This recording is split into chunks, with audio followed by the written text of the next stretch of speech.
VCR Redux will begin in T-minus 5 minutes. What the fart is VCR Redux? It's the show where we take movies from the VCR era and bring them back to today. Well, how do we do that? Well, we start by talking about a VHS classic, and usually you'll say something like, I haven't been this uncomfortable since I watched Meatballs 4, Meatballs to the Rescue with my parents. Oh yeah, or you'll say something stupid like, I wish we lived in a world where the Garbage Pail Kids made as many movies as the Muppets. but I know you'll always see it through with a positive attitude. I hate this movie, I hate being here, I hate all of this. Oh, Jamie Kennedy. Oh, well, shit. Well, let's go for this. He was in Son of Mask. This is genius. I am not a gamer. I'd rather read books. I'm just He's like the old lady that's like, I got video game monsters, I got toy monsters in here. As long as we respect the passion and the artistry that went into these films. You know, obviously they took this movie, it's 93, right? And you're like, what do you want to see in your Mario movie? And they're like, oh, we want it to be grim, we want a lot of death, we want tits and ass. Oh, and then we start the pitch ideas with modern day sequels like Weekend at Bernie's 3, Cocaine Mountain. Sometimes we take it kind of seriously. I'll watch a Paul Verhoeven alien movie. oh my gosh, that alien will have more vaginas than anything you've ever seen in your life.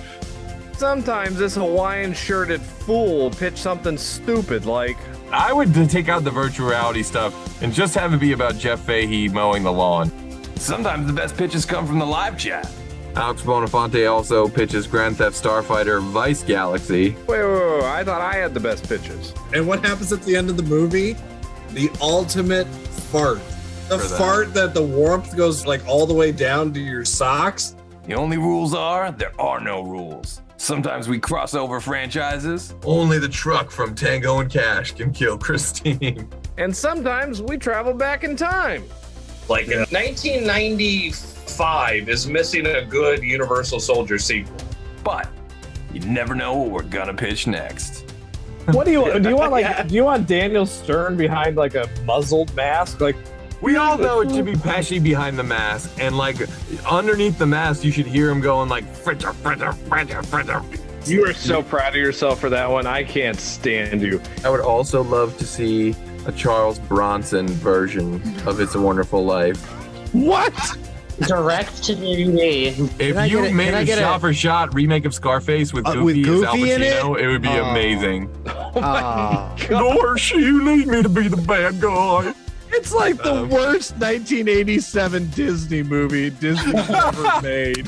Schlongo, directed by Jim Wynorski. Like, I would watch a whole bowl of that. Do the John Holmes story. Add a comedy spin to it.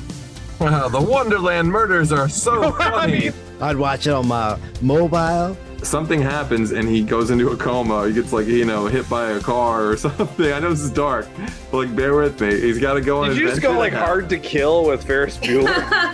I'd watch it on my iPad. If you want to just like throw in the kitchen sink, it all works. Like Alien versus Predator versus RoboCop, like that works. Alien versus Predator versus Terminator, that works. Alien versus Predator versus Ernest, that works. That works. I respect everything you just said. I need David Silver and Terry Silver and the Sloan family all learning the Quicksilver, but they're doing it in Breakin' 3 Hydraulic Boogaloo. And it's underwater. It's gonna be incredible. Eat your fucking shit out, James Cameron. I got the underwater movie you can't touch. That was the most disgusting thing I've ever heard in my life. Mr. Toxie Goes to Washington. My ass would be in the theater tomorrow. If Harley Quinn gets 7 movies, then Tank Girl should get at least 70. That's the stupidest thing I've ever heard of in my life. I mean, why should we even bother with Look Who's Talking when Air Bud is soaring to new highs? All I know is I want Danny McBride. I'd want him doing anything other than writing Halloween movies, honestly. Anything that keeps him away from that fucking job, I'm for it. Just let him talk out of his butt. I don't care how he does it. I'd rather not. Austin Powers doing the Macarena. That would be the opening credits. Come on. But we have not yet had Die Hard on a half pipe. What if John McClane Jr. was a pro skateboarder and also an avid machine gun enthusiast? Skate or Die Hard.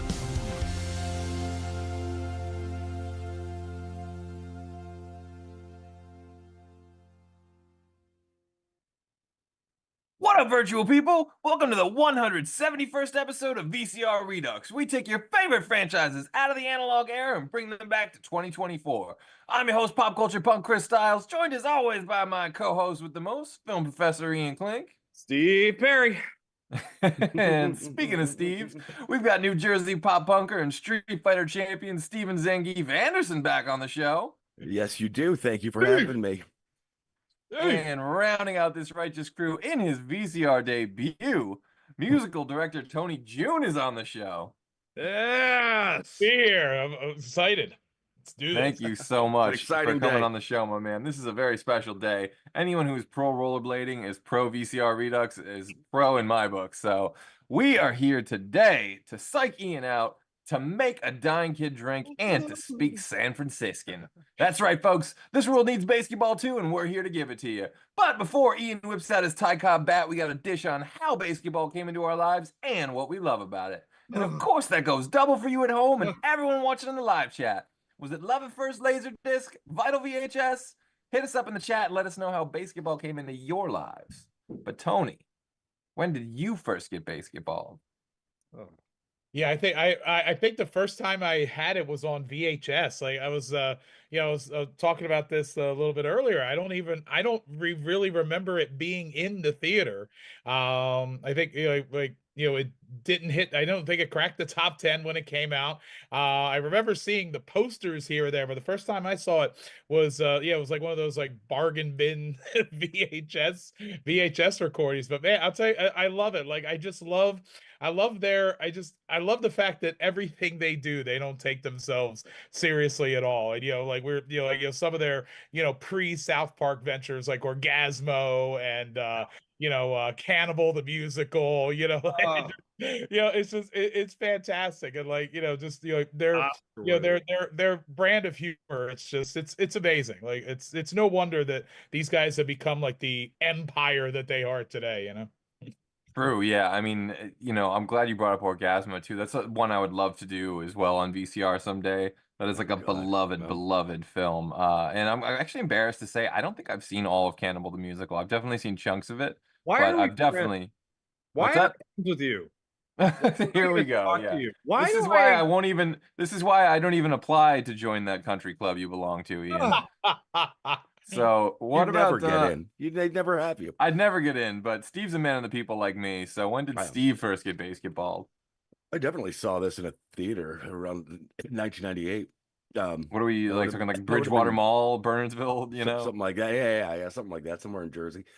I would have been in 8th grade, I think, when this came out. It's perfectly designed for somebody coming out of 8th grade, and their sensibilities and their sense of humor. This movie is a perfect encapsulation of that era, that time period, and exactly the right amount of everything for somebody of that age. The right amount of balls. I will say it's aged, considering that it's like compared to all the other shit I loved when I was in 8th grade, this has aged very well. Like, especially the raunchy stuff. Like I go back and I listen to like Andrew Dice Clay now, who's another thing like I loved when I was in 8th grade, and it's like, this hasn't aged as well as like a basketball has aged. You go back and look at someone around the same time, like an American Pie or something that was in this kind of movie or whatever. Like this ages strangely a lot better, I would say. Than something like that. I will say there's there's the majority of American Pie, does have heart and ages fairly well, but obviously there's those few bits that are extremely problematic. But keeping things light and in the basketball zone, when did young Iowa Ian first get basketballed? By the way, I didn't plan this. This is I just put in the picture. They did this to me. You got basketballed tonight in the background of your own. I did. It's funny. Tony, what? You're getting shafted there. That's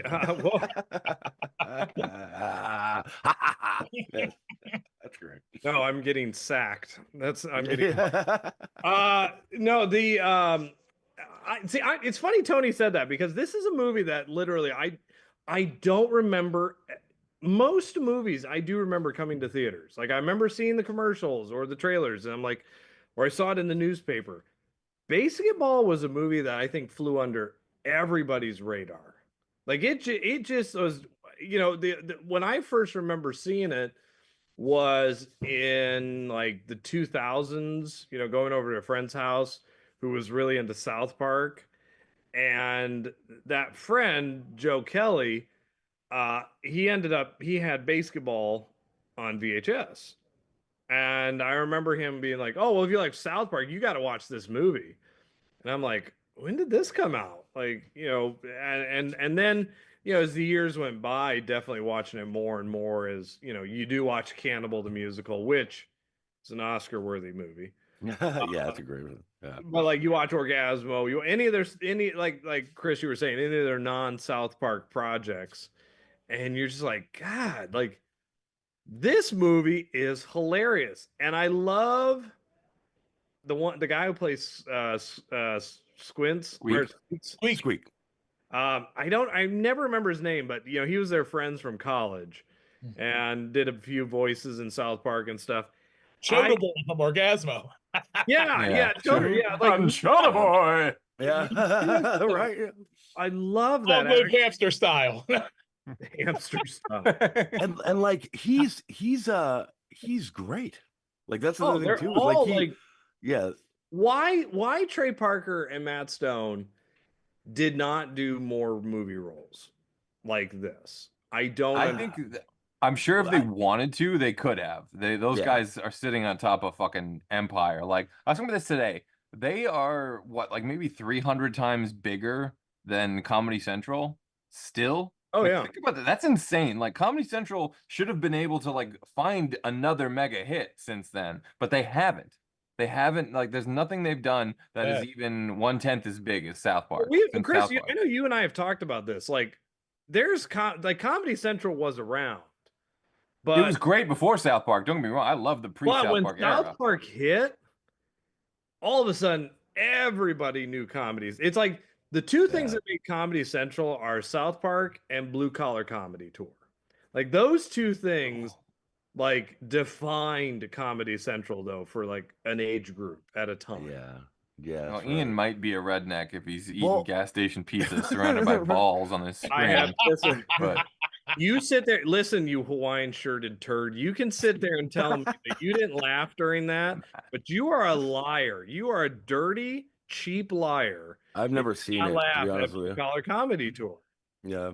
Well, yeah, when I was in like fucking 4th grade, I guess I thought it was pretty. I didn't do it. I got a chuckle out of it, when I was. Talk about a country club, you wet fart. Like, let's see if we can remember here. What were the other shows that were on Comedy Central when South Park was premiering? Dr. Katz. Okay. Dr. Katz. Upright Citizens Brigade. There was Kids in the Hall. Win Ben Stein's Money. There was a lot of SNL reruns. And then the Man Show. Yeah, the Man Show too. Oh, that's Man Show. Man Show, I think, came after. What, I think if I was going to add another cornerstone for Comedy Central, like obviously South Park is the big one, and all the others are just following suit. Ian brought up Blue Comedy Tour, but also the Daily Show. The Daily Show was great. The Craig Kilborn Daily Show is my life. I love that. Stop it. I love it. And they showed reruns of Dream On, and that's probably why we're friends, Ian. Yes. Okay, now we're friends again. Now we're friends again. But I'll get to. When are we going to do that episode? When are we going to do our Dream On episode? I've been trying really hard to get a special guest for that, and I refuse to give up. And I'm just determined. Like I have to get the. We'll see if we get to do it. But I have special people in mind that I want to appear on the show for that. Well, you know what? I love the fact that you guys bring that up because, like, I'll tell you what. It's on Roku right now, all streaming on Roku. I see Wendy Malick fucking everywhere now. I love her. Like, she's on Shrinking. She just joined Night Court. She was on Frasier. She's done all this shit. And every time I see her, I'm like, that's the chick from Dream On. Like, that's all I will ever remember her That's as. Brian Benben's wife. Fucking hey, that's Judith, the great Judith. Yeah. Oh, we will definitely do a Dream On episode. And I would say, I'll get to my first time in the live chat. I would go to, my first time seeing Baseketball. Your first time, huh? But I was gonna say I was gonna jump into the live chat first, and there it is. Now it just all came up on my feed. So let's see who's tuning in today. We've got Angie Saunders, the mashup genius, Whiskey 41, the great Alex Bonafonte, Caitlin Altman, America's Next Top Model, Cobra Kai Never Dies, Rand and Gold's Code, the great Sean Gold. Thank you so much for tuning in, everybody. Angie Saunders says this movie cracked me up. Coop and Reamer, LOM, them liking Britney's mom's vibrator. This movie does start out raunchier than it finishes. God, I almost forgot about that, and I watched it today.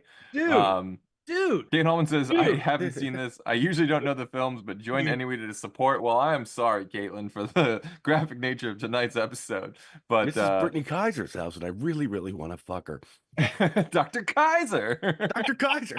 Cock, beer. You guys graduated? Yeah. No. Skidmark Steve. There's so many greats. Gold's Code, though. Or Whiskey 41 saying Orgasmo has a better cast. Ooh, that's interesting. Also, Rand saying Biodome and this aged very well. Definitely agree on both counts. Yeah, Biodome is, and that's one we should do on VCR as well. I'm kind of surprised. I forgot We've about not Biodome. given you too many Pauly Shore movies. We should I do. swear we've done Biodome. Oh, we should do more. We need to like a Pauly Shore September sometime or I something. want to say we did Biodome. I don't think so. I don't think so, my friend. Are you sure? We did Tank Girl, and that was suffer enough for you. You're but, never ever. No, Tank Girl is suffering for the entire world. All right, enough of that. But Corey Gold's Code Petty trying to ride that League of Their Own wave. Yeah. This is my friends with Tony. This is what I like. I'm still riding that wave personally. I like the high ones. So is But Gold's Code also saying, I'm just grateful that Zangief hasn't given up on life yet, despite the fact that they keep making him show up to this show. Now that is a Thanksgiving miracle. Any other show would take this night off, but not VCR Redux. After all, Ian needs a reason to do something. So it's not a VCR Redux until we're getting razzed in the chat by Sean Gold. Thank you for tuning in, Sean. And of course, I guess this Gold, I have been called worse by better than you. Ooh. Well, fear or not, folks, we do have a couple weeks off coming up in the near future. Wednesdays fall on like Christmas and New Year's this year, so you'll have 2 weeks without us before you know it. But before we get to all that, I guess I have to get to yeah, right, a little VCR vacay. It has happened, folks. It has happened before, and it will happen again. Anyway. My first time watching Baseketball. This is actually, even though the show is called VCR Redux, this is one of those DVD demo discs, if you will. I think like this is like me and so many other people. It's like first stack of DVDs, and Steve and I were talking about this recently. We had like pretty much the identical stack, like the first Blade movie, Austin Powers, Wedding Singer, Baseketball, like American Pie. These are like all the first like bunch of DVDs that you would bought or like get bought for you for Christmas or whatever. And then a few other weird ones that like my dad got me that it's like, do you even know me? Like one of them, honestly, Ian, you'll like this, was Virtuosity. Yes, I once had Virtuosity on DVD. Yeah, because my dad has no idea who the fuck I am or what Your the fuck dad got my a 13-year-old kid, 14, and he dragged me to theaters to see it when I was 10, and I didn't like it then, so I was like, oh, like you just want this DVD for yourself because you're a communist and you don't understand the values of America. Like, God, you got Russell Crowe and the Denzel. What is great about that movie? That movie is just trash. That is like the hooded flannel of Terminator 2 knockoffs. That's the No Fear t-shirt of that season, my friend. That's the fucking Billabong hoodie of that fucking fashion dirty season. chain wearing Jinko. All right. I wore my Jinkos with pride, along with my XXL sweatshirts. Anyway, as we all did. Yeah, as we all did. But yeah, this was frosted our hair and wore brown Skechers. We were all there. We did. So I don't know how. Charlotte Hornets Zumba jacket. Oh my God! Yes, the starter jackets. This fucking all we're missing is an Umbros reference, and we've got all 5 90s Infinity Stones right there. No, but this was a DVD. This was, I don't even really remember like the first time, but I watched it so many times on DVD. Can't Hardly Wait was another one of those ones that like, when you first got a DVD player, you had like 6 DVDs and you watched them fucking over and over and over and over again because you didn't have like a lot of other options. You didn't want to go back to VHS. So this was like under like the disturbing behavior, category of movies that I got watched like even more than 8th grade me wanted to. The DVD I got was Patton. The George. You fucking snob. You fucking stop running for Senate. No one is going to vote for you on this show. All right. Jesus Christ. because you just turned 40 when DVDs came out or whatever. You would have been in 8th grade. Then you got Patton on DVD in 8th grade. My dad got Patton. That was the first DVD. That's funny.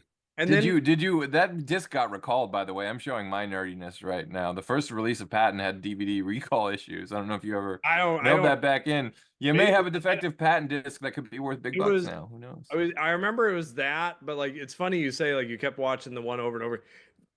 The second set I got was the Man with Clint Eastwood's The Man with No Name.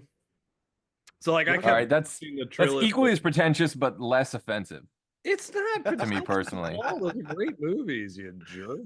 They're great movies, but like stop trying to brag about it. Like, you know, that's okay. It's like, oh my gosh, my wallet's so thick I can't sit on it. I lean, you know, let me humble redeem brag. myself. Along the way, I got Deuce Bigelow, European Gigolo. Okay, there we go. Oh, Now we can relate to you. Finally. All right, you don't need to overcompensate the that fog much. of pretense is lifted. Okay, thanks. Yeah, like I was there for Saving Silverman. Were you? No. What in the love toilet just Steve happened Zahn here? is my favorite actor of all time, dude. Thank you. Yes, it.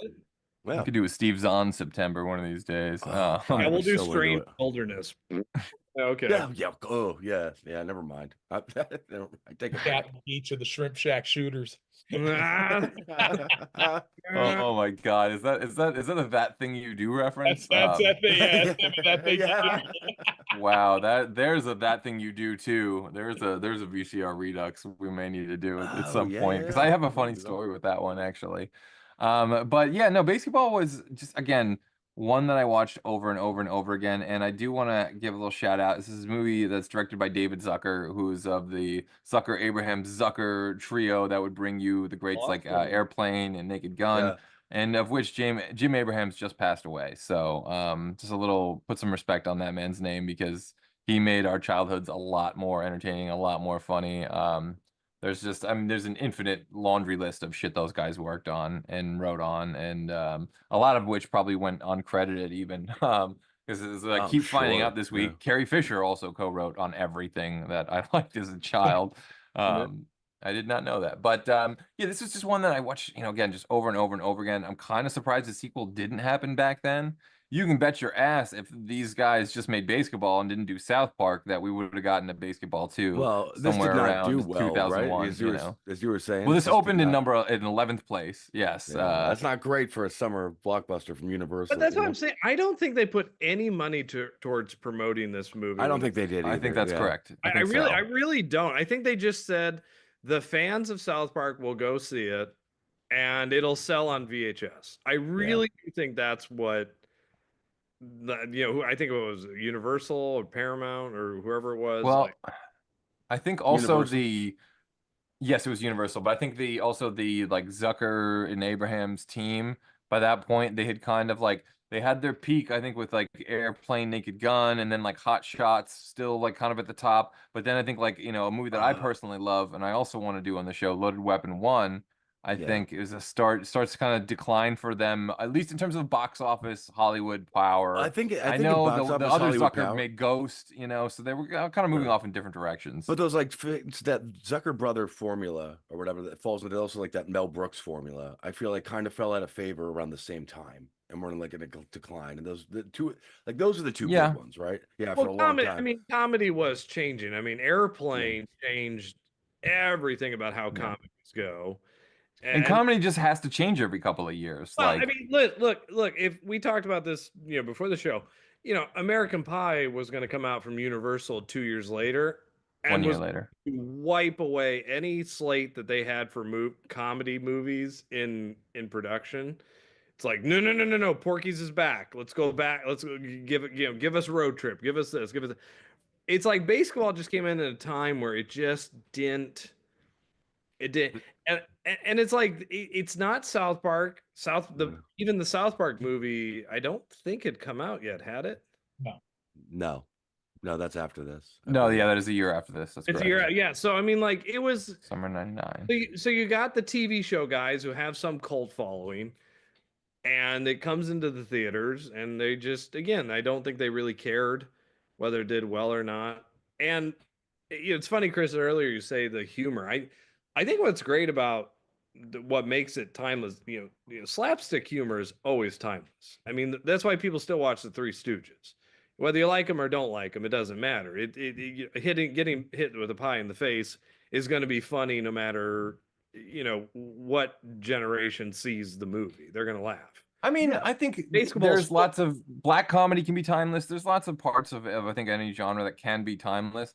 What I was saying earlier to Steve is I think about this movie. If you watch a movie like as many times as I watched Basketball, eventually the jokes are gonna fade away, and you're just watching a story, right? And I think part of the magic of this movie is that it's a unique concept. It's that there's no other movie like that. I'm surprised there haven't been basketball imitations, I guess because it didn't make that much money. But the idea of starting your own sports league, that's a really unique like backdrop for a comedy. And I don't know, I just think that that is one of those things that pushes it over the top. Like that's a fun story to watch. That's an interesting, thing. There's no other movie like that. So and there still isn't. Another thing you were saying earlier is, like you feel like it holds up well. I got to tell you, I'm not ashamed to say this. I have shown my 10-year-old son this movie, and he gets the laugh. That's So, great. like, I mean, yeah, like Good. hashtag parent win. Yeah, but yeah, no, but they get like the younger generation gets the jokes. Like they will laugh at it. Yeah, so sure, I mean, it does hold up well. So I mean, like people that were born God, we're almost 15, almost 20, 25 years now at this point after it was released. Yeah, younger kids can watch it and still have a laugh with it. So that's great. 26 That's good to hear. years. I love that. Wow. I love hearing that. It makes sense because like Years. when I was 10, I loved Naked Gun, and I specifically remember showing Naked Gun to my grandparents and my Aunt Honey, who is my grandma's sister. And like they just laughed their heads off all night. They thought every joke killed. My grandmother fell into the same realm. Like anything Leslie Nielsen was in, anything on that level, she would bawl over. She would think it was hysterical. Yeah. Can we go back to the fact that your aunt is named Honey? Yeah, Aunt Honey. Aunt Honey, yeah, like she that's my grandma's sister. I don't know, my great Aunt Honey. I don't know. Great. I only met her a couple times, and that was that's the one time I really remember is when I showed them all Naked Gun. Oh, yeah, it's funny. Her Like, real name? That's her name, What's her Honey. name? Yeah, I don't know. Honey, yeah. As far as I know, I thought her first name was Aunt. She lied to me. Her middle name was lady. yeah. Going back to what you're saying though, Chris, it's funny. The one thing I didn't really remember is just how Zucker Brothers this movie is. Like the opening sequence. Yes. And same with the football team, Irish dancing. And they tried intersport play. Yeah. Intersport play. Yeah, with that, yeah, dude, it's zany. Like this movie is straight up. Costas talks more in this movie than he does in his entire run as an HBO announcer. You're excited. He's great. I mean, I'm literally like Bob Costas is basically a supporting actor in this movie. He is. He's fantastic. Yeah, no, 100%. So is Robert Stack. What else really makes this movie work is that everyone else that they got, all the supporting cast, and like these guys are not like, I mean, they do great in this role. I think they play this perfectly. Like this is right in their wheelhouse, and they could do this really well. But everyone else they got as a supporting character in this movie is also in this same wheelhouse. Yasmin Bleeth, Jenny McCarthy, Robert Vaughn, like they all fall perfectly into Ernie Borgnine singing I'm Too Sexy. I can't listen to that song without hearing him do that last I'm too sexy, it hurts. Yeah. And that's probably the curtain call of I'm too sexy jokes in pop culture. Like I think that's its swan song. That's its bowing out of the 90s are almost over. We can't do this anymore. I'm saying goodbye to you. Say goodbye, right, said Fred. And I seriously think, that's it. You don't hear that again ever. No, and you guys are completely on about the whole I think the best thing for me in that movie is those scenes with Al Michaels and Bob Costas. I mean, these aren't like two guys trying desperately to hold on to their career. I mean, in 99, 2000, Bob Costas was NBC Sports. Al Michaels was doing Monday Night Football, transitioning to ESPN. I mean, these guys were on top of their game, and they're playing these you watch a movie like Dodgeball, and Gary Cole and Jason Bateman steal the movie as the commentators. But to get two respected, revered. I mean, like Al Michaels has one of the greatest fucking calls of all time with the '80 Olympic team. Yeah, and like they get these guys to play themselves, but completely fucked up, raunchy versions of themselves. It was a stroke. Oh, it's so funny, dude. And When Robert the one Stack too is- crushes it. Yeah, Robert Same. Stack played the Yeah. parody of himself on Unsolved Mystery. I was If I gonna were a ask, woman, was- I'd sure like to be his girlfriend, wrapping my legs around him, cuddling in the Still- spoon You position. still have no fucking clue where Yes. this guy is. Yeah, it's so good. Throw water in his Scenario face. 2. He's That's hanging by his literally neck what- in his that is what fucking closet. That is what Robert Stack wanted to say after every single Yeah. Solved Mysteries thing. We have no flippin' clue where this person is. I'll tell you what, before we transition to sequel pitching, again, reiterating why I'm friends with Ian, I think Ian, we're friends because we both appreciate that there's like only 2 movies that Robert Stack really did, and it's Baseketball and Caddyshack 2. Ew. And Oh. I think Oh, this is our friendship lists exists Oh. in between these 2 films, Ian. God, I This love is where- it. Oh, It was a Everything tiny- outside of those films, we hate each other. Last But year, inside of those it was- films, Jack It was too. a tiny. It was a tiny, tiny tap. God, this I get it. When I drop a Fonzanoon and Ian knows what I'm talking about, I'm proud to call Ian my friend. Yeah, I go a couple of Fonzanoons. What That do you is your responsibility. Something told me that this particular podcast was going to be a lot of us quoting a lot of different shit. And I mean, that's- I'll be yeah. honest. Like Baseketball does. I mean, just the oh God, when Squints is like, stop making fun of me, but dude, you're a bitch.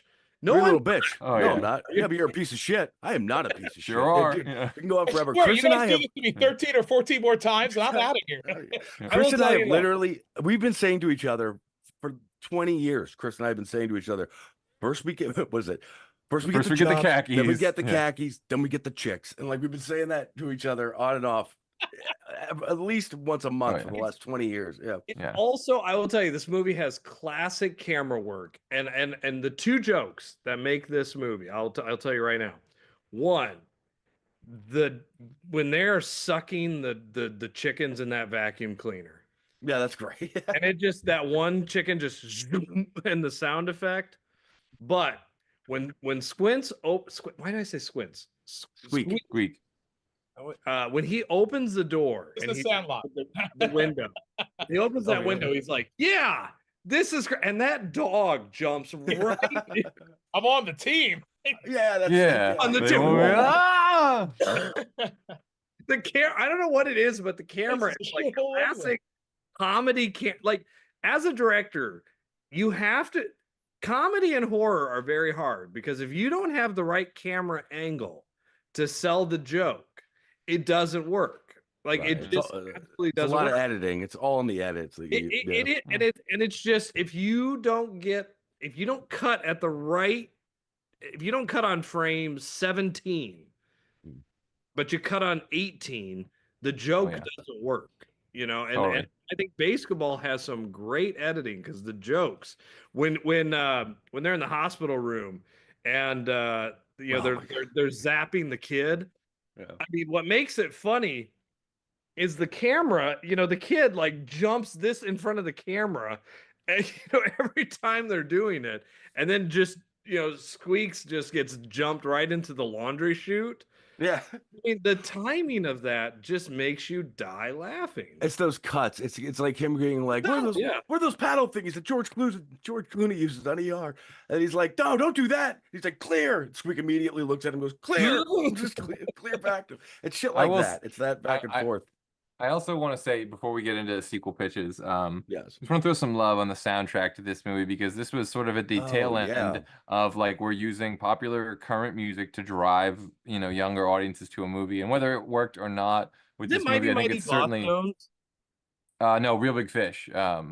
That's But right. Yeah. Real- Yeah, My- it's My Real Mighty Big Fish is Bosstones, in yeah. this movie. They were the Yeah. house band. They were the house Yeah. band at the Beers games. Yeah. Okay, but are Yeah. they the ever knocked on wood? But I know some. No, that's Mighty Mighty Mighty Bosstones. that is Mighty. Okay, that's not them. Okay. all right. But this Mighty Mighty movie Bosstones has, is in this, Clueless. this movie has Real Big Fish, has Goldfinger, has Nerf Herder, has the Dickies. Like, this is a great soundtrack, dude. Really good soundtrack. Yeah. Yeah. And And we then Universal. know who And they then are. who's the guy? Like he I know he was on the South Park soundtrack. He did Now You're a Man from Orgasmo. Well, that's Does that TVDA. song. So that's Trey Yeah, Parker that's and their Matt. band. So Right. that's their Which, band. by the way, another Orgasmo reference. Yeah, Right. yeah, DVDA. That song when Coop is driving in the car and like, Yes, the guy is like, it's completely Your just life is spinning everything out of done to control. this point. Yeah. So Oh. fucking good. I have that on my iPod. I listen to that regularly on my iPod. Chris has Fucking. cried to that song. Oh goddamn, you're It's a pretty fucking tearjerker. close. Yeah, seriously, you're pretty goddamn close. So there are some pitches in the live chat. And again, of course, if you're, for whoever wants to jump in there, there are some good ones I think with this one. I think that hopefully we wind up with plenty, but I'll kick things off with the live chat. Whiskey 4-1 with the first pitch. His pitch. The Preps have used their potty mouths and marketability to create a basketball dynasty. Now, a savior, #1 draft pick, is set to topple their evil empire. Stavros Halkias is Basketborn. I don't know about the Stavros part threw me there, but I love the title Basketborn. Oof. Getting the Preps in there, I'm in. Angie Saunders with a pitch, a rare pitch.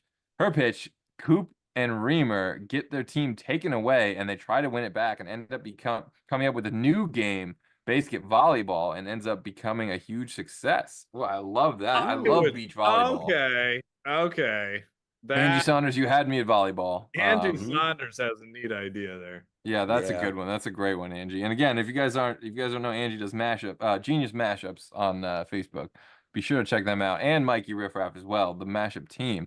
But another pitch, Whiskey 4-1. His other pitch, Ernest Borgnine faked his death and set out to live as Dominic Santini, a helicopter pro bono mercenary. Sure. But when the team is kidnapped by Robert Vaughn, he must rescue them in Basket Wolf. I love that. I was like, did you just mix an Airwolf reference in this goddamn show? That's what happened here. This is what happens That at just VCR happened. Redux. We give you a show that only 5 people remember ever existing, and it's freaking Airwolf. You know something? Out of here. This show is difficult because of the chat. It is difficult to keep up with. It is difficult to keep. Yeah, you really need to know your shit just to be on the show, not because of you guys, because of everybody on the chat. It's difficult to top great pitches like that. Like, who can top Basket Wolf? I mean, maybe if I pitch, Basket Wolf TOO with Jason Bateman and Michael J. Fox or something, that's the only thing I could think of to even compete. But not to outdo himself. An even deeper cut. It stars Dana Carvey. If you get that reference, you belong on this show. Not to be outdone, although by himself, Whiskey 4-1 with another pitch. Basketball lives on and is popular in nursing homes as a great way to keep old folks active. But when Steven Seagal comes looking for Bobby Lupo's killer, Bones will be a kraken in Basket Brawl. Oh. Steven Seagal could have been in this movie. No, you know what? Even Basket Seagal. Brawl with Seagal and Van Damme, I'm loving it. Yes, just take my money. Everything should be a Seagal and Van Damme team. There could have been one of the teams that was like Seagal, and just coming in doing his Seagal thing. That would have been pretty funny. What is his Seagal thing? I feel like Seagal of this would have been like a perfect rip torn dodgeball type grizzled basketball veteran, but the guys they invented the game on the fly, so it's like it wouldn't work. But like maybe somehow there was like an unearthed like 1970s underground version of basketball, and Steven Seagal comes back as an underground legend. I want to see. You know what? Well, it could go international, right? So if it goes international, they take this to the Olympics, and like basketball is now for other countries are getting in the mix, because we only get other states in this, like local, like baseball, whatever. Like if we take this to the Olympics, and now we have coaches from then it turns into kind of dodgeball. But like that. I will say this though. I do want to see Steven Seagal trying to shoot while Norm Macdonald psychs him out. Like whatever that would be, I want to see it. Like there was a great bit. Ninja guy. Hey there, ponytail hair man there. You're getting to shoot your ball there, huh? Just your big fat belly sticking out there, Basketball with the cast of Dirty Work is what you want. Note to self, don't not be watch this opposed. guy's movies. Ever. Note to self, marked for death was worse than actually being marked for real death. That's what I'm talking about. There was that bit with Stallone where on SNL where he's helping Norm Macdonald in a car crash, and Norm Macdonald just can't stop telling him how all his movies suck. Like, what were you thinking with Over the Top? Like, here's an idea for a movie. It's gonna combine trucking with what does it need? Oh, I know. Arm wrestling. Jesus. I want Norm Macdonald just roasting Steven Seagal's whole career, and I'll never get it. God damn it. I need a time machine. But there are more. It's just more. There is a version out there in the in my recent Ian Klink's alternate universe DVD shelf. There is a version of him and Artie Lang are in these roles. This was their follow-up to Dirty Work. I was gonna ask who, if the guy just worked. wrote it and didn't star in it, who would have been? I think Norm Macdonald and Artie Lang. I think this could have been the follow-up to Dirty Work, not Screwed. Yeah. But So this could have been. I can see that. Essentially, where you got David Spade and Chris Farley doing these multiple movies with each other as a team up, like Artie Lang and Norm Macdonald could have followed. Oh, because they were hilarious. Well, this would have been before Dirty Work, but yeah. Was it before Dirty Work? Yeah, I think that's correct. Yeah, I think Dirty Work was 99. Oh man, but no. Screw it was 90. It was right around the same time. It had to be 97 because Farley died in 97. Yeah, there you go. I think Dirty Work actually sat in the can for maybe a year or two. I think it was maybe a while before it got released. Yeah. Hey, you forgot to release my movie. Oh, okay. Hey, you're just gonna keep that in the can there? Yeah, sure to make a lot of money that way, right? In the can, okay. But you can see, right. I mean, I can see Norm Macdonald standing and just his psych out moments would be hilarious because they'd be that Norm Macdonald psych out. Don't get me wrong, I want Trey Parker, Matt Stone. Yes, 100%. But like I said, in that alternate blockbuster or rock ruster, that there is a version of Basketball with Artie Lang and Norm Macdonald. Norm Macdonald, sure, it would have been great. Norm Macdonald's ultimate psych out is, hey, look, I got actual photos of OJ committing the murders. Look. Yeah, right. It's all just really fucked up. It's all just 9/11 this and but the joke, I mean, can you see Norm Macdonald delivering the oh look, it's liposuction from Marlon Brando's ass. Note to self. Saltiness. I think that this would have been a cool basketball if we did the time travel, like the Basketball 2 that came out in 99 or 2000. I want a lot of comics that never got their shot to get a shot in Basketball 2. Like Gilbert Gottfried, I want him to. I mean, he got a shot for sure, but I want him to just be able to go off psyching someone out. I want to see Bob Saget going for the comedy throat as raunchy as he wants to be, psyching someone out. I want bring out the heavy hitters. Give me the funniest people. These guys were too old then. At least Bob Saget was. Well, the thing with basketball is you don't have to be young. Anyone can play. True. You could be middle-aged playing basketball. That's true. Yeah, I guess you're right. Yeah, although it's a little. Those are nice. When you, Gilbert Gottfried plays the ultimate psych out, but all he gets out is, and that's it. That's just he makes one grunt. He just screams. Yeah. Hey! Oh God! Oh my God! How funny would it be to have if Sam Kinison was would have been amazing. Rodney Dangerfield going up for a psych Red out. Fox doing a basketball psych out. There's a lot of guys that could have all crushed the it. old ridiculous comedians of put them all in. Put them Don all Rickles psyching people out, or as an announcer Don or Rickles, something. Yeah. Just give me give me the comedian's wet dream movie. That's what I want. What George Harlem Carlin. Nights wanted to be.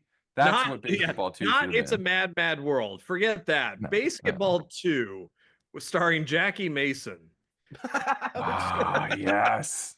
Bring back the stack. Hey, you gotta. Hey, what are you making a sequel to this? What are you, a couple of Fonzanoons? Yeah. That's what I do. Fonzanoon. Hey, I think this sequel should star Paul Walker and Vin Diesel, maybe. A little basketball. I think we did it. We did it early too. We did it early. Yes, that's We right. did it early. All right, good night, everyone. Good night, everyone. So, interesting thought. Okay, though, but if it was a 'cause- Trey Parker, Matt Stone sequel, all right, Right. So yeah, okay. Now here's the interesting thing. You could keep it as just simply basketball, but I kind of like this idea of basket brawl or something where like you get like hockey into the mix or volleyball, where you get like another sport combo thing. If that's, I mean, you could rest on the laurels of like, basketball exists and let's just keep doing that and the Dallas Felons and the blah blah blahs, but it might be more fun to have like another new sport pop up or something. I think you just need to take like this. ultimate fighting. I don't know why, but like, Well, that's not the same thing at all, right? but if you mix ultimate fighting into this thing with basketball, That's the Adam Sandler version or something. That's definitely not the Matt Stone, Trey Parker version. I'm tempted to go there too. I love that. The early Happy Gilmore before Wedding Singer, Adam Sandler version of basketball. As Yeah. Dippity, yeah. Push your shot. Well, you know what? I just figured out the version of this that Ian would love. It's Dennis Miller and David Spade as these two guys, and they're both just like better than ever. They can't believe they're Just here. What are dry they as doing? fuck. Just dry as fuck. Ian's martini. At Dennis the country Miller club. winds up being the worst player in the league because nobody gets his psych outs. Like Yeah, right. You're just confused and fucking. you're John shooting like- Lovitz, dude. You're John shooting Lovitz like in there, Lee Dennis, like, You're before, shooting like Lee Ayatollah and Leona Helmsley at the annual turkey shoot at the hey, Playboy. listen, you gotta have a war if you're gonna do this thing here. I mean, what are you, George North here? Lying like your job? Okay, babe. I mean, this is like a taxation of trade routes over here or something. I don't know what's going on, guys. Well, Yeah, if nothing else, he has always been known to be box office fucking gold. Poison. Bordello of blood. Yeah. Oh my Hey. God. Hey, you back It's off. a bordello of bloodbath at the box office, and you know it. Jesus. He killed. There's more in the chat. There's more in the chat. All right, So go. Rand's got a Oscar good pitch. nomination for best supporting actor for The Net. This is why I love Tiffany June. I want to see Norm Macdonald This just is roasting why Dennis I Miller love now. Like, oh yeah, that's a great title for that movie. What are we gonna call it? The Line, the Hook? No. How about The Net? There's a title for a film. Yeah. 2 people in the past 10 years have referenced The Net. Tony June and some guy in 2013 in Ohio. Those are the 2 people that reference The Net. I think the net has been referenced on this show way more often than it Way should more have often been. than I it think needs it to has.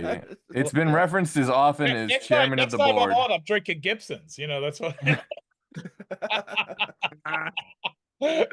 I mean, anybody Oh that my God. references I need to The Net reboot. I need is to really reboot. kind of cool, babe, huh? Okay.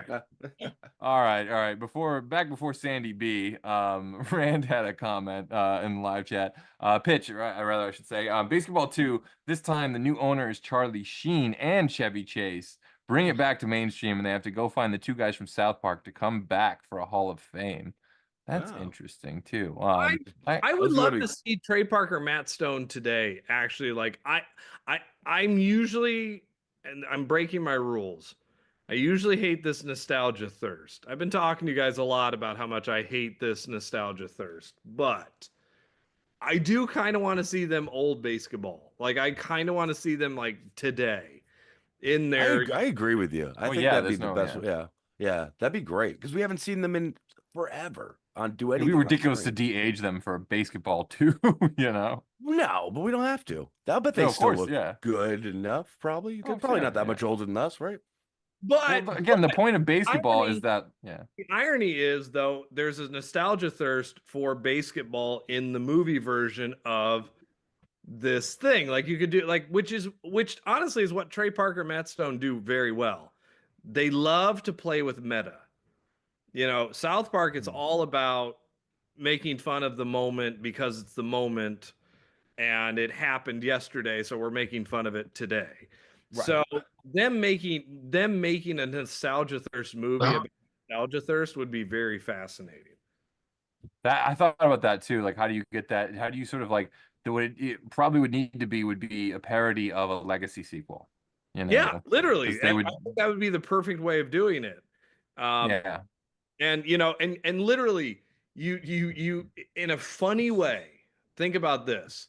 They recast Squeaks until the very end where they make up something where all of a sudden he gets a face surgery or something, and he looks like the original him Squeak again. and then all of a sudden Squeaks comes. You know, he's like, "Oh my god, Well, you look like yourself again." You know. I thought a cool way to open it would be to have like Basketball the movie, and you're seeing clips of that, so it's like Brad Pitt and like It's fucking really some other meta, famous guy like- is playing them, and it's like victorious, and it shows, so you think like, oh man, they must be living an incredible life, and then it cuts to like the real story, and it's like they lost the league, got taken from them, they're fucking financially destitute, they haven't spoken in years, like you have to make them down and out so that they can kind of get back into it, Right. and that's the If you're formula of a gonna make a legacy a sequel. Yeah, legacy nostalgia. they sequel has haven't to- busted ghosts for 30 years, and Right. now they got to you know, reset there's everything back yeah. to where you need to start from again to remind Yeah. everybody why the first one was so good. They're doing Yeah. kids' Usually birthday parties, and they're chanting He-Man, He-Man. Which usually sucks, but in the case of these two, I don't think they can do wrong with their writing. Like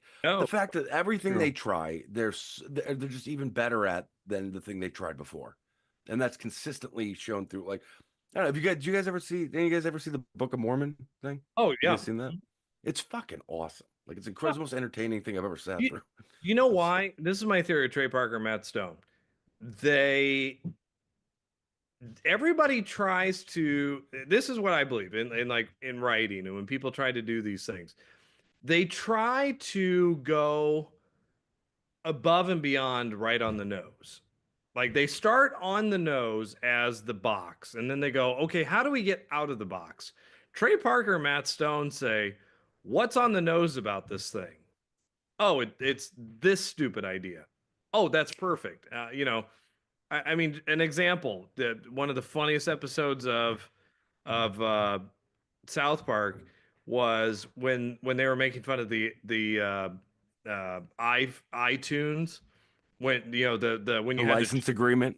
yeah, and you had to just click yes, and nobody reads it, and then all of a sudden they're like, oh well, in the middle of that is I'm agreeing to be put into a human centipede chain, and then Kyle gets put into a human centipede. I mean, it's so on the nose that's what makes it funny. The funniest part about that is that Kyle is being like, no one reads these. No one reads these. And everyone else around him is like, are you fucking kidding me? You didn't read it? You didn't read I mean, it. of course we Butters read it. We you all didn't read it. read it. You Why would you sign something you didn't read? And it's like, that's the funniest part about it. Is that like, but that's on the nose. And that's what I think basketball, literally, they what makes it so funny is they are making fun of everything about sports. And they're not trying to go deep or intellectual about it. They're just making fun. I mean, you're right. I see what you're saying. Yeah. The part that is I so think, dumb is when Kareem Abdul-Jabbar is his own trophy. Right. Yeah. When he's sitting in that trophy case. Yeah. Yeah. And then if you notice, 2 minutes later, it's like a throwaway joke, but he goes and punches a time clock. Yeah. It's so fantastic. I think I'm getting an idea here, and I love that. Yeah. We said the Kareem Abdul-Jabbar joke. So if you got all these old timers, these greats together, you're sort of parodying also a bit of the, for lack of a better comparison, almost like the unnecessary roughness. Necessary roughness plot of like Scott Bakko's like the old quarterback. You're sort of getting these old guys, these old timers for like treat it like an Expendables movie, if you will, where it's like instead of action guys, it's comedian guys, and then there's like all the other teams are younger comics, and like that's how you populate it. Bring me Kevin McDonald from Kids in the Hall. Put him. Oh God, I love Kevin McDonald. Put Kevin McDonald in anything, and I am there. So the whole kids, I love every one of the Kids in the Hall. So if you're bringing these guys back, let's say like this has ended and they want to revitalize this sport and they want to like bring it back to whatever, so they tried to bring these legends back. So would the comedic value be in the other teams that we have not seen? So these is essentially off screen. These are other teams that are are protagonists. The two guys or whatever have gone up against in the past, and these teams are full of people like Kevin McDonald or the guys from the Kids in the Hall, or things along those lines, like you were saying, Chris, some SNL alum that what I mean. Oh, and you know what? Literally, make the teams members of those. Like you were just saying, like one team is the members from Kids in the Hall. One team, get the people from Reno 911. Right. Oh, I love those guys. Yeah, the state guys. Yeah. Oh, so good. Yeah. You know, get one team's the whitest kids in the room. What was Stranger? One team is the failed Dana Carvey show. You got Dana Carvey, Steve Carell, Steve Yes. Oh my God. Robert Yes. Smigel. Yeah.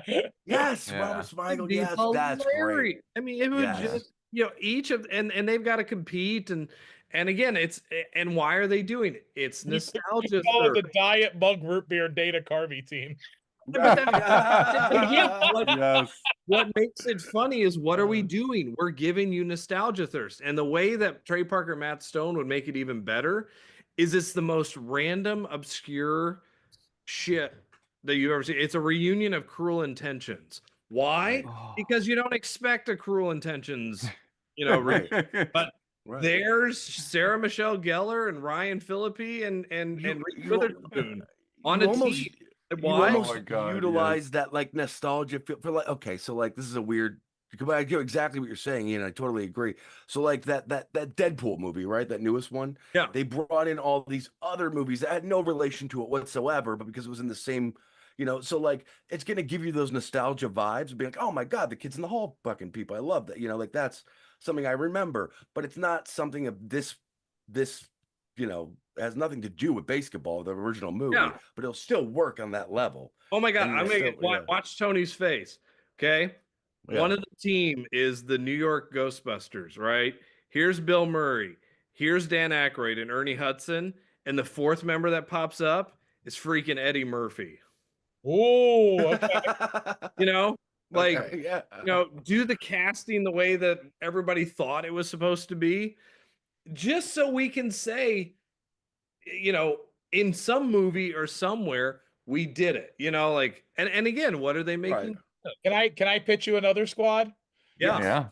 Jack Black, Seth Green, Shane McDermott, and Chris Conrad make the Cincinnati Devils backbone. Oh Wonderful. yes, the Cincinnati Bladers, the Cincinnati Blade Runners, or something. Oh, There you go. yeah. Yeah, your face. You, Tony June. Oh my God, yes. We used to ruined be- it.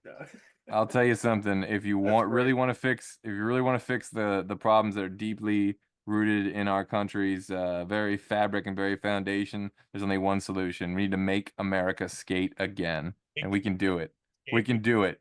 It's time to skate in 28. I'm announcing my run for skate president of the skate party. Wheels up, let's go. It's like the whole thing Wheels is, up, like I said, at the very end, you bring in squeaks, you know, or you know, you bring in the original squeak, and that makes this whole thing just come together in this great big giant, you know, moment. You know, like that's what makes it. You know, I like it. You know, I like it. I think we've got a lot of good ingredients here. I think you throw we these did in a it. blender, and I think there is enough to do another basketball movie. And to make fun of a little bit of the legacy sequel, nostalgia driven Memba Bear. I mean, first of all, Memba Berries, they did it so well already that like that was 10 years ago. We've gone way further down this road, and since then we've gotten Coming to America, Beverly Hills Cop, Axel F, Beetlejuice. I mean, you know, there is a whole slew of shit sequels we've gotten, and you know, not to say that I thought Beverly Hills Cop Axel F was fine. It was okay, you know, but yeah, the rest of those. It was funny. I was talking with a buddy of mine the other night about that, and I said Axel F almost made me forgive Eddie Murphy for Coming to America, but then it almost made me angrier at him for Coming to America, because if Coming to America was anything like Axel F, I would have been fine. But like it's like Coming to America after all that wait, and just to get that, it was like what I don't like about nostalgia thirst. The sequel should have happened 4 years after the movie came out. And then let it go. Like, sometimes they do a Psycho 2, and like 22 years later, you make a fucking really good sequel. Okay, I'll give you that one. It happens. It's possible. It's not impossible. It's just Afterlife, because I got my Beatles record at the very end of it. That's what I loved. I got that 5 minutes. That was perfect, precise. I got the first one? Yeah, that's the first one. I got my Ghostbusters at the very end. Mhm. Perfect. Let it be. Right? Yeah. I got Let It Be. But then they farted with, Frozen Empire, and I got Abbey Road. Like I got this crap that I didn't need, that nobody wanted, and it was frustrating. Like Yeah. it's very frustrating because nostalgia thirst just doesn't Those work. movies are riddled with it. It's Oh, it's especially the insane. last one. Yeah, it's rough. But that's why Trey Parker, Matt Stone, though, would be all about it because it's making fun of the very thing that they despise themselves, and that's their sandbox. Right. And they know, yeah, you're right. They would know how to So write good. that. You're absolutely right. They would know how to do that better than anyone else. Oh yeah, Yeah. they would rip it apart. It's true. Yeah, they would shred it. Just kind of get out of their way, essentially. But I don't have time to address all that Ghostbusters stuff. That's a whole another topic for a whole another day.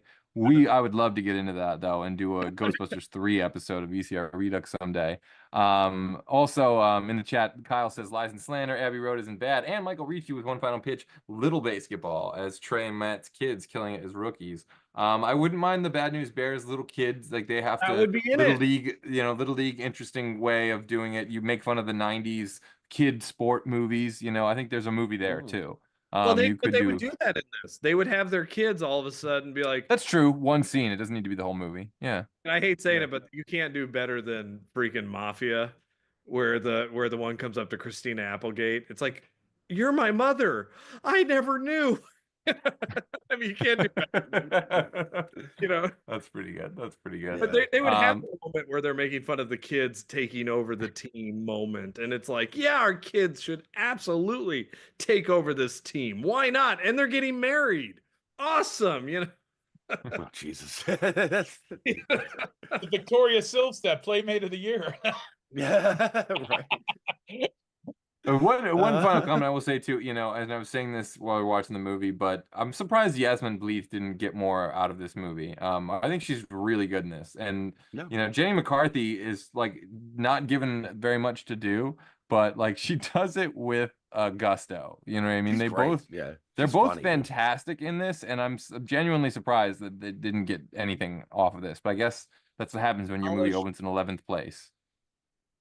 Chris, it's funny you mentioned that because, like, I was thinking about that too, and like, Yasmin Bleeth post this, like, kind of makes me think of like Daphne Zuniga after Spaceballs. Like, I thought they carried that well too, and it was like both of them like seemed like they had really good moments in their movies, and then just not like the well dried up for them. Like it just He had the fly high eye, sir. Let's not forget that great movie. Okay, thank you.